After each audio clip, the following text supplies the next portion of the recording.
Welcome to another bike review. Today we're looking at the brand new Rocky Mountain 2023 Slayer. The particular one we're looking at today is the C50.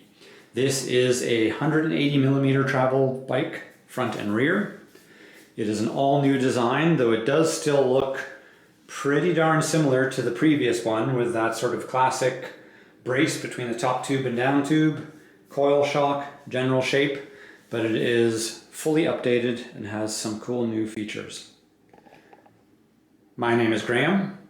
I'm the owner of Bike Bros, a bike shop in Cochrane, Alberta, Canada, and I do these reviews to basically show you some of the details on bikes, maybe talk about some things that some of the regular reviews don't cover. So stick with me for looking at the 2023 Rocky Mountain Slayer C50. So first, some numbers about this Rocky Mountain Slayer C50. Our shop is in Canada, so these are Canadian dollars. That's $77.99 is the price of this C50. This bike, as is, a size large, weighs 37.1 pounds, which is actually an impressively light bike once you start to understand all the details on here. So those are the main numbers. I just want to make sure I get those out of the way. Some people just want to show up for the weight. The price, maybe, that'll be on Rocky's website soon enough, I'm sure. But interestingly enough, this bike is in my little studio here, and we're filming about a week before this bike actually goes public. This is something I had always wanted to do with bikes, was actually get them before they got released. But through the last few years that we've been doing the videos, getting any bikes was tough, never mind getting bikes before release. So thank you to Rocky Mountain for actually getting us this bike before it got put out there. So I get to put out a little bit of content that'll show up on the day when this gets released to the public, and hopefully catches some people who get intrigued by this bike and want to find out some more details. So weight 37.1 pounds, price in Canada $77.99. For those impatient people, I'll go over some of the major upgrades that we're seeing on this compared to the previous model of Slayer. Of course, it got the longer, slacker, lower, steeper treatment as bikes seem to be getting, though the numbers aren't dramatic changes. These are fine tuning adjustments. But the things that are really exciting on this, at the C50 level at least, this bike is coming with cush core already installed in both front and rear wheels. Minion DHRs, and this is double down front and rear, so that in combination with actually having cush core at both ends of this bike is going to make this a very aggressive rider worthy bike. The next thing that is probably going to come up as a thing that people notice is this is what Rocky is calling the penalty box. It's a couple things. It is obviously it's a place that you're going to be able to store stuff. It also gives you a pretty impressive view of what Rocky calls their smooth wall carbon interior, because it really is quite an impressive finish in there. There's still room for water bottles below the penalty box housing, and this fixes on here with a clip at the bottom edge, so that just fits down there, and then a magnet at the top. Now, one thing that's interesting, you could get potentially a little bit of clickety-clack on the bottom of this. Rocky is smart enough to, it looks like they have a few little spacer wedges at the bottom of this little hook. So my thinking is that that is designed that you can remove that to give that hook a little bit of a tighter fit. And then once it's on, that should be pretty quiet. I think one of the first things between myself and staff when we saw this is what are the chances, because this is the easiest storage thing I've ever seen, what are the chances that you catch a knee pad that's like around your shins if you're riding up, you catch it on the edge and pop it off, or in a crash. But I think that's to be seen. We can give Rocky kudos for the fact that this is just so easy that actually makes it something that you are going to be able to use for stuff that isn't just last resort emergency stuff. Like some of the ways that you take these storage doors off really distracts or doesn't promote using the thing too much. I love the fact, and this might end up working for security, once you have a water bottle cage down here, your bottle is actually going to overlap with this a little bit, which will give a little bit of security and will mean then that with that popped up, you'd pop it up a bit and slide it forward. So it may very well be that Rocky's designers were thinking about having a bottle on there, and that provides some level of security to hold things on there. But I just wanted to point that out. The cush core, that little trap door, as well as these geometry changes are the big things. There are a number of other things to discuss. The way I do these videos is I typically take a close look at all the details on the bike, look at the specifications. So by the end of the thing, if you happen to be interested in a certain bike, but you don't have a shop around that actually has one in stock, you at least feel like you're sort of 90% of the way towards understanding what the details look like and maybe what some of the considerations are that went into the design or changes, all that sort of stuff. So after we've touched on those two things, I will go into specifications. I pretty much do it as a front to back or back to front. And while I'm doing that, I will touch on some of the things that they changed as far as geometry and design details. So I'm going to go over things pretty quickly then. On the tires, I already touched on that. Minion DHR, Assegai combo, both with that double down compound, max grip on the front, and 3C Max Terra on the rear. Of course, if they've got that cush core in there, that also means that we have set them up tubeless in the shop, and so they have the tubeless scoop in there and everything else.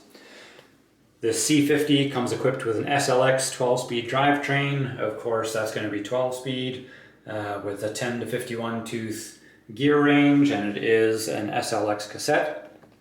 The rear hub is a DT Swiss 370 rear hub. So the nice thing is DT Swiss, up until a couple of years ago, if the hub was a 370, that meant that it was a pauled ratchet system. This is actually a star ratchet system, so the same system that's used in the 350, 280, 240, whatever that number series goes. It is a star ratchet system. It just so happens that in this case, I believe it's an 18 tooth, so you don't have crazy short engagement, but it is upgradable then to the standard star ratchet that you would see in those other hubs, and I think that'll go up to maybe like a 50 something tooth, which means down to like 6 degrees or something like that of engagement, which is pretty tight. So a really nice rear hub. It's got a pretty nice sound to it as well. Sounds better actually spinning than when I'm freewheeling it. It's got kind of a deeper, not a buzzy B kind of a i9 kind of a sound. Sounds really nice. At the back here we have a flip chip for the rear axle. This provides us with 10 millimeters of rear center length adjustment. On this particular bike, rear center, depending on where your Ride 4 is set up, which is this thingy here at your rear shock mount, you will get a rear center difference between 438 and 450. So the fact that that is 10 millimeters combined with the fact that you get a little bit of rear center adjustment when you do that is why we get a 12 millimeter difference. So in that range, you get anything from being a somewhat playful 438 to an extremely stable, I would guess, 450 millimeter rear end. Nice internal cable routing. What looks to me like, I didn't put this side by side with the last version of a Slayer, but it looks like it's got an extremely thick chainstay to me. And they do talk in the press release about this, that they have stiffened up the rear end of the bike. Underneath the seat stay, we have rubber that's going up to this sort of level, just running along the inside of the seat stay. So that's going to help to protect from that chain bouncing around. Also helping with that is a 1-up chain watching device.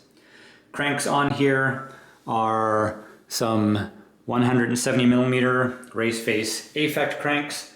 These garbage pedals are not included. That's from us pedaling around in the shop, just trying to get a feel for how this thing actually feels in real life. The Slayer mask on the back of the seat tube is an absolutely beautiful little touch. I love that kind of Canadian attitude, pride kind of deal that's on there. The dropper seat post on here is a race face affect dropper, and it will range in travel depending on the size of the bike. So this particular bike, being a size large, is going to have a 175 millimeter dropper, as the extra large would have. Medium would have 150, small would have 125 mils of drop. You probably, if you're on the big end of any of these ranges, you will be able to get quite a long dropper on here. This is a pretty long, uninterrupted, straight section of seat tube, and we have relatively low seat tube lengths. So in this case here, this is a 440 millimeter long seat tube length. They go plus or minus 30 millimeters depending on size, and we're looking at quite steep seat tube angles. So depending on our, once again, Ride 4 adjustment, we are anywhere between 77 and 77.8 degrees of seat tube angle, which a few years ago would have seemed radical. These days seems to be just right in the mix, especially on a longer travel bike, that as this thing is pointed uphill, you're going to get a little bit more sag in the rear end. And so having a really nice steep seat tube angle is going to help.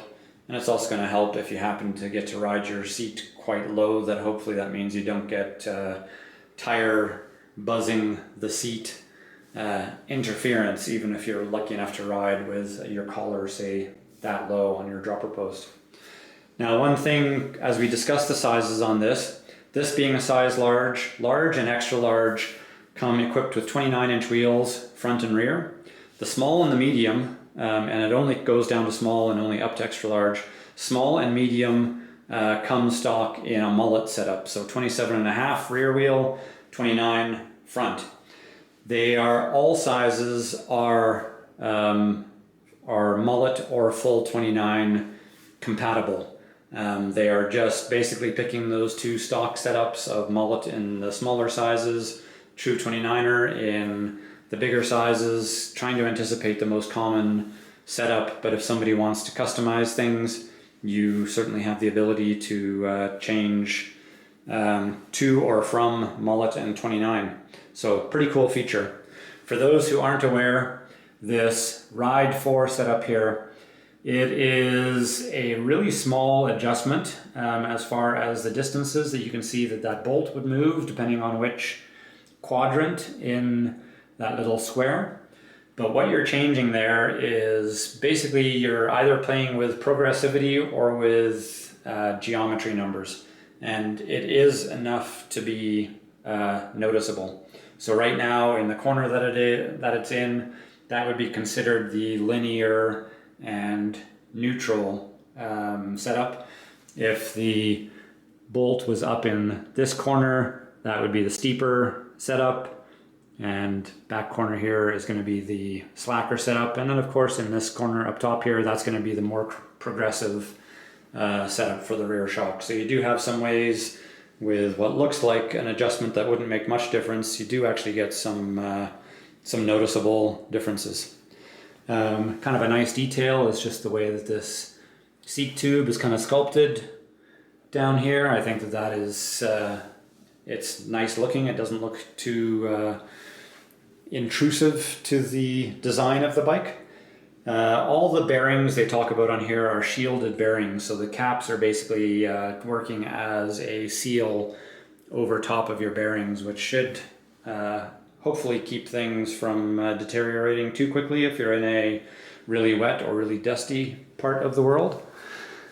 We have a front shock mount here, so this is a carbon frame, but that's a machined alloy bit on the front, and it does look, I think that is bolted on. So I don't know if there is some future ability that they're designing around that this is going to be perhaps changeable to play with either geometry or the amount of travel on this bike. I'm just guessing. I did not see anything about that anywhere in the material that they send us, but I do just see that it looks like there are little Allen heads or Torx heads or something inside there. Rear shock, DHX 2 from Fox, so a nice coil shock with our nice compression and rebound adjustment included. That little gusset, which is now becoming sort of a telltale sign that you're looking at a Slayer.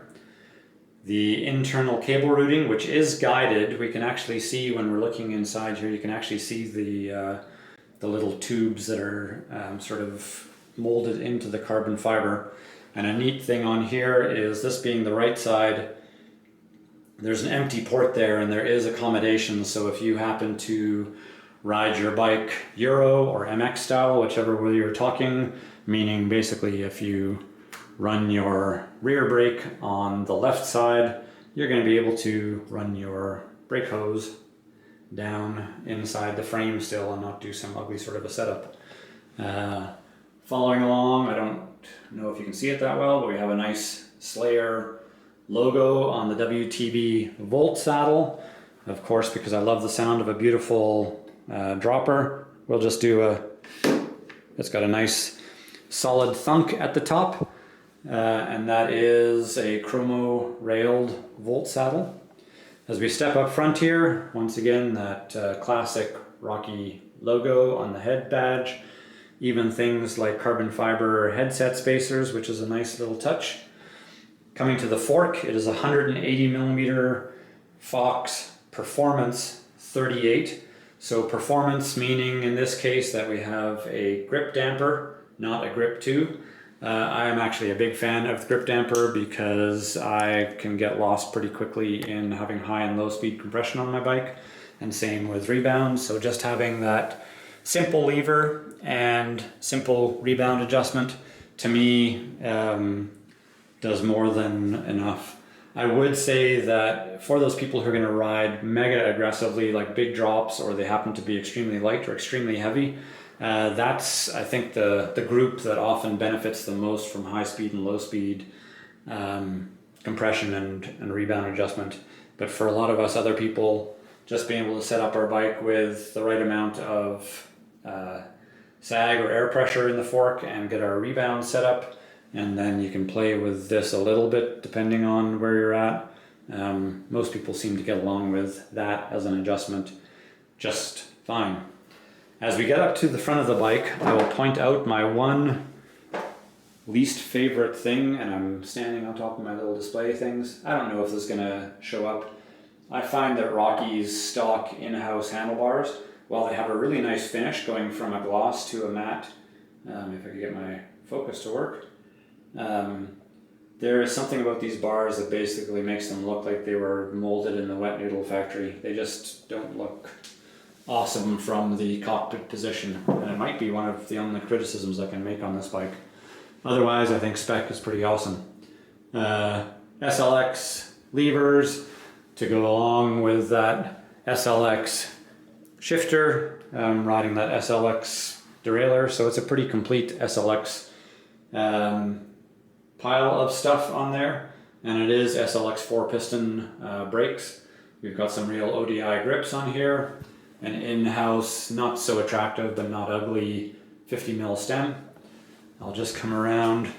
203 rotors are no surprise at all. These are the relatively cheap rotors on here. So I mean, this would be one of the things on my personal bike. I'm always drawn to putting on a high-end Ice Tech Shimano rotor on any bike that I ride. I don't know if that's just looks or what. I think there is at least some concern that these relatively simple, cheaper Shimano rotors are going to be a tad more likely to warp under extended downhills, meaning a lot of heat. You do also have just the regular, not finned brake pads on here. So you do have some stuff down the road that if you wanted to, you could be upgrading as far as brakes go. What with brakes being such a common performance kind of a thing that people are looking for on a bike that is designed around super-enduro bike park usage. As mentioned, this is a 180 bike. There is also a park model which is going to come with a 200 mil fork on it, and then this is one of 3 carbon models, and then there's a couple alloy, I think. I just skimmed through the press release that we were given with this, and was mostly paying attention to the specifics on this bike. I'm just showing you some of the details from the other side. Once again, big rotors, 4-piston SLX. We already know we're looking at these DHX tires. Some nice smooth carbon lines. That Slayer mask. Oh, and one thing I will note, on here we just have the lower section of rubber. This stuff is installed when we get the bike, but they did give us a couple chunks of rubber that could be used as shuttle guard or lower down protection. We already have somebody who's going to be grabbing this bike, and so we've left it up to them how they want to install it, but you do get pretty thorough down to protection with the bike. So if you happen to get one of these and you don't get a second piece, just ask, because a shop may have forgotten to install them. So this is the 2023 Rocky Mountain Slayer. It is, as I mentioned, it sits somewhere in the range of super-enduro bike to bike park bike to basically, in our region of the world, something like this. We have a couple areas that have extremely steep, rocky, challenging terrain, and these are the kind of bikes that get basically called on to be the perfect bike for that sort of stuff. So if that happens to be what you have in your neighborhood, steep, rooty, rocky, challenging, maybe some big gaps, drops, or lift access, shuttle access, bike park stuff, this may be a bike that you should consider. As mentioned, the weight at 37.1 pounds is quite impressive. One of the things they talk about in the press release is that they've gone a little bit more linear on the rear shock. So I don't know if that meant that people were struggling with the balance of off the top suppleness, but still not being able to use all of their travel. But it is now a little bit more linear. The one thing I would say, I test rode actually the previous generation of Slayer and actually took it to use on regular trails. I always find using a bike sort of outside of its designed application is often a little bit of a way to test some of the things that kind of matter but are hard to test on their own. And I found that the previous one, with the exception of it being quite heavy, was an extremely planted bike that happened to pedal ridiculously well considering the capabilities of the geometry and the amount of travel and everything. So in this case here, I would expect with a little bit more reach, a little bit steeper seat tube angles, that basically lines this up for even more stability. That steeper seat tube angle is going to put you in an even better position for climbing. 37-ish pounds isn't that big of a deal, I don't think, for a lot of sort of climbs that you would do with the point being to descend. So I'm going to give this a toe up, a thumb up, and another toe up in approval, because I think that Rocky did an awesome job on this bike. Any comments, questions about the bike? Leave them in the comments below. Otherwise, thanks so much for watching, and hopefully this is useful information for you if you're a bike nerd or if you're shopping for this bike and weren't able to see some of these details up close. If you like this sort of stuff and in general like to see reviews, subscribe, like, all those sort of things that you're told to do in just about every video out there. And thanks for watching so much. We'll see you on the trails.